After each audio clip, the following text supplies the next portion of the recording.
So hello everybody, this is Bhante Joe here, and I'm just here at Gendagala Aranya, and it's been raining pretty heavily, so I thought to record this Dhamma discussion here in the Kuti. And so got a question on Discord the other day, which was a good one. It was basically, suffering is an underlying attitude of resistance to the way things are / wanting things to be different, which again leads to disappointment, frustration, and more bad feeling. ? So there is, in a sense, one can say that suffering arises because one resists the way things are. One doesn't want things to be the way that things are.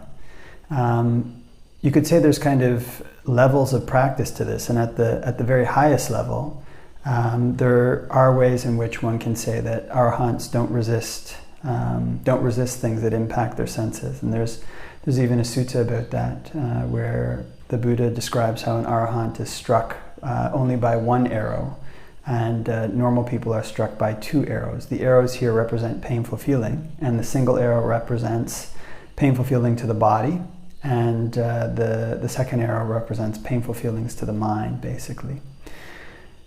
So that's one way in which one can basically say that yes, all suffering is caused by resistance. But there's also ways in which one can say that actually one learns to overcome suffering by resisting. So, for example, there's many references in the canon to a monk basically taking overt and determined effort to eliminate negative qualities from their mind. So, there's a sutta where the Buddha says that if one notices unwholesome qualities in one's mind, then basically one should practice to get rid of them as if one's hair is on fire. Or if there's a thought of sensuality, a thought of ill will, a thought of harming, then one doesn't tolerate them, one obliterates them, wipes them out of existence. And there's all these different things throughout the canon which basically describe the various ways in which one can eliminate bad qualities from the mind and cultivate good qualities in the mind in their place. So this attitude, or this idea that all suffering comes from resistance, it can have elements to it that are true. And as we just chatted about, there can also be elements where resistance is necessary. And in particular, one of the dangers that can come with taking this view on and holding to it tightly is that one can develop a kind of simplified view of what it means to practice for the ending of suffering. So there's a couple different views that can take this as their basis. Some are more complex than others, or more sophisticated than others. But one of the dangers of these views, essentially, is that they cut out large portions of the Buddha's teachings to focus on a kind of non-reactive practice. The idea being that any type of resistance to suffering, in a very simplified way to put it, is going to exacerbate the suffering itself. So one of these views is basically that it's not stated explicitly, but that awareness itself is nibbana, and awareness itself is deathless. And so long as one is aware of whatever it is that one is observing, then one is not absorbed into it. And so this is then compared to the simile of the arrows, where basically one is feeling a feeling disjoined, etc., etc. And it's seen as well that one is, in that school of thought, that one is a sotapanna, when one gains this kind of perfect faith in awareness. So this kind of awareness in the Buddha's teachings, it's often what's referred to here as just like a normal awareness, a normal consciousness. It's basically a vijnana khandha. It's not anything all that special. And there's practices. One can take the Satipatthana formula as an interpretation of that, or sati sampajana, where monks are to be aware when they're going forward and backwards, when they're putting on their robes, etc., or the Satipatthanas, where one is aware of a body in reference to the body, one maintains basically just that awareness. There's other ways that, of course, that one can interpret that, but one could find potential references in the suttas for this type of practice. However, that does not mean that it's nibbana. Actually, consciousness in the Buddha's teachings is a dart, it's a thorn. And this consciousness is not something deathless, it's not something beyond death or immortal or beyond the all. So that attitude that any type of resistance leads to suffering can result in views like that.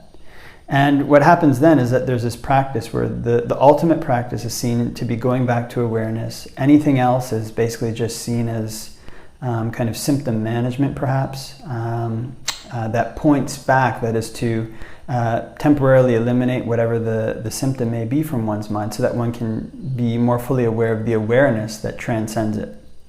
However, this kind of, again, as we mentioned in the Buddhist teachings, is consciousness. It's yoked to the external sense bases. One is aware of pain or whatever it might be. This is essentially equanimity. If one is just restraining oneself from not getting involved in these things, it's equanimity. It's not a bad thing, but it's not enough to eliminate some defilements. I mean, there's some defilements where you can stare at them, they'll go away, and there's other defilements where one can stare at them and nothing happens. It's just not the right strategy for eliminating that defilement. So it takes what may be a good approach in some cases and gives it a life of its own. And it also is a distortion in some sense, in some large senses, because it can be taken that just normal consciousness is deathless, which if one takes it that way, one is essentially attaching to one of the five aggregates, and there's no going beyond that to something better.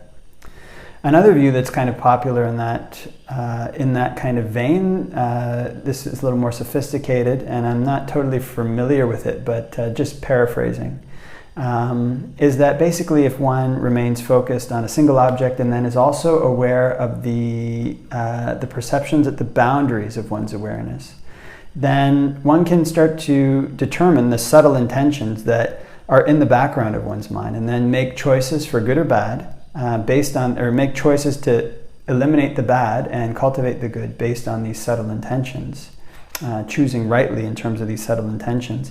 And then getting to know the mechanics of the way these intentions operate, one goes beyond them, or can see beyond them. This is a simplified version, or paraphrased version from the little that I've seen of this view. But it seems to overlap quite a lot with this other one, and is also based on this emphasis that any resistance is suffering. So in that view, any type of focusing in, any type of focusing in, say, like just on the breath or the generation of very pleasant feelings through the jhanas, is seen as something that's a distraction, something that's involved with sensuality. And this practice of just being aware of things in this broader sense and pointing back to something that is not involved with kamma seems to overlap quite a lot with this observer one. So that other view is a bit more sophisticated in that it emphasizes sila as a prerequisite. It emphasizes the keeping of the precepts as a prerequisite, because that's the basis for determining when something is wholesome or unwholesome. But this one as well cuts out a large portion of the Buddha's teachings on where one can use focusing in, one can use the effort, sometimes very strong efforts, to eliminate, destroy, dispel, wipe out of existence a sensual thought that's arisen, a thought of ill will, a thought of hatred, and all the various strategies that one can use to do that and needs to use to eliminate defilements that become increasingly more subtle the more that one practices. So both of these views, they have particular appeals in them. This view in itself has a particular appeal, because if there's any kind of resistance to, if basically all suffering just comes from any type of resistance, and you can avoid this type of resistance more or less in both of these views through a broad awareness, although these views are not exactly the same. And there's going to be more views than that are based on this. Then there's certain things that one basically can continue doing and does not need to do. So there's an interesting trend in Buddhist revivals and their downfalls, and there's kind of like ebb and flow of the practice in Buddhist history. And usually there's a point where the practice is at an nadir, it's at the lowest point, and then all of a sudden usually perhaps some very, very charismatic figure revives it to where the point where formal meditation practice, the lifestyle that's recommended in the canon, where a monk is spending most of their day on meditation, this becomes prominent again. And the results flowing from that, and the results flowing from the strict practice of the Vinaya also become prominent, and people start to regain faith that everything that the Buddha had taught is now available again. Then after perhaps a certain period of time, it starts to whittle away. And the way in which this seems to change historically is that it goes from practice to a mode in which study or something else that is not practice is seen as better, or can be seen as equivalent, something like this. So one of the things about both of these modes, or this mode of this attitude of non-resistance, or just going back to awareness in one form or another, is that it allows one to downplay the necessity of formal meditation practice, which is highly emphasized in the canon, and upplay the usefulness, or upplay or elevate to a level of equality the usefulness of informal practice, like just watching one's moods and emotions as one goes through the day. And of course, this would be appealing for many different reasons. It can essentially allow one to continue with activities that one would have to give up if one tried to cultivate the full spectrum of the Buddha's teachings, including jhanas. Those seem to be one of the first things to go. So in both of these, in all the views that I'm aware of that are based on this kind of going back to awareness, or emphasizing, maintaining this kind of like broad awareness as a path of non-resistance, or in perhaps more extreme cases as an equivalent to deathlessness, those paths de-emphasize jhanas. So in the first one, it seems that an emphasis arises in those cases where people have that view of doing work. So doing work is equivalent to meditation, to formal meditation. The Buddha says it's an obstacle, and if somebody's practicing to make their mind calm, to try to attain states of calm, then the obstacles of this are obvious, and the obstacles of noise, like noisy, busy environments, of excessive talk, all these things are obvious. But in a model of very broad awareness, it's no problem. And so this model is advantageous in situations where one cannot practice that way, and say one has to engage in a lot of duties, a lot of work, a lot of administrative work, a lot of work involving communities, then that kind of attitude, that kind of view can be something very comfortable. And similarly, in a view in which one has to be very careful to evaluate one's intentions, just going back to a broad awareness and evaluating all intentions, then that can also, not necessarily that it's emphasized explicitly in either of these cases, but it can lend itself to a practice of study, of scriptural study, of learning the scriptures very thoroughly, and then using that knowledge to evaluate one's intentions, which isn't bad in and of itself.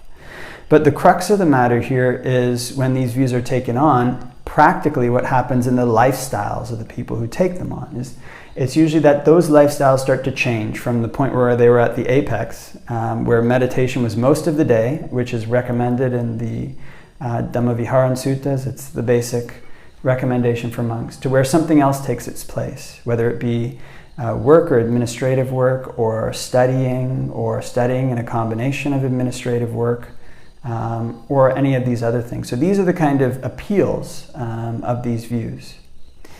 So it's not to say, again, that they're wrong in every respect, or that they're something totally bad. The cultivation of equanimity, or the cultivation of these types of awareness, can be something useful for eliminating some defilements.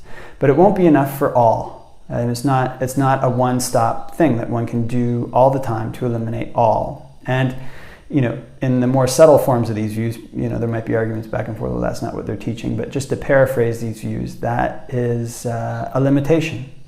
That there are times when a narrow focus, a tight focus is necessary, when, as the Buddha says, one needs to crush the mind as a strong man would a weaker man to prevent defilements from arising, when one needs to argue with the mind, to talk to the mind, oh, this is bad, the way that these thoughts are arising, to reason with it, times when one needs to still it. There's suttas where the Buddha says there's times when one needs to look on the mind with equanimity, there's times when one needs to exert it, and times when one needs to calm it down. So the variety of approaches that's in the canon is, it's too immense to count in terms of the ways that one can apply it. when one reduces it to an emphasis on a single approach that is supposed to be non-resistant or transcendent, one misses these opportunities, one misses these other approaches that are going to be needed in order to eliminate the defilements that arise in one's mind at various times. So, and the question is, in terms of how this is right and how these things link together, the Buddha has compared his teachings to a raft. So one has to build the raft, bind it together, use it to paddle across, and when one gets to the further shore, then one lets go of the raft. And in a similar way, one uses all these various means that have been given to us in the canon, these various approaches, to eliminate the defilements that arise in one's mind. And this is actually where one develops a skill in training the mind, a skill in meditation. And one can come to see that there's certain defilements that are responsive to thinking, that are responsive to reason, that are responsive to investigation, and others that require one to learn to make the mind calm. And both of these aspects of mind have to be developed to very, very high degrees for the arhat. So in this way, one is resisting. One is resisting the defilements that come. One is resisting the blockages to developing the good qualities that one wants to have. One is trying to purify the mind. All this requires a certain level of resistance to things as they are.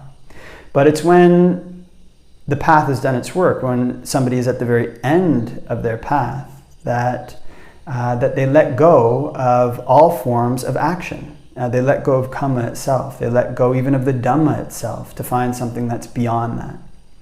So the Buddha gives like pretty extreme analogies for this. He gives the analogy of, say, like a cow that has had its outer skin cut from its inner skin. And even if you put the outer skin on top of it, then it's still not attached as before. And he gives a simile in the Kevada Sutta, basically like a mind that nothing sticks to, that earth, air, water, and fire have no footing. In the sutta with the arrow that we discussed at the beginning, he says that basically somebody who's completed the path, they feel a feeling disjointed from it, a pleasant, neither pleasant nor neutral. They're disjoined from the feeling when they feel it. So in that way, they're not resistant to it. So the mind of an arhat has a special quality in terms that there's no clinging to these things, basically. There's no building of an identity around them. And because there's no building of an identity, there's no upadana in the sense that it's used in the canon, then that means that things do not stick to the mind of an arhat. They contact the arhat's mind. The arhat perceives them. They know what they are, but they don't stick. They don't attach to the mind. They don't have an opportunity to take root and proliferate in terms of papancha. They're just contacted, and the arhat can decide what to do with them. So actually, you even see arhats resisting in this manner. So when the Devadatta tried to have a schism to take over the Sangha, the Buddha resisted it. When Uddhavalakasapa had these wrong views and the Buddha wanted to teach him, he resisted Uddhavalakasapa's wrong views and countered him in various ways.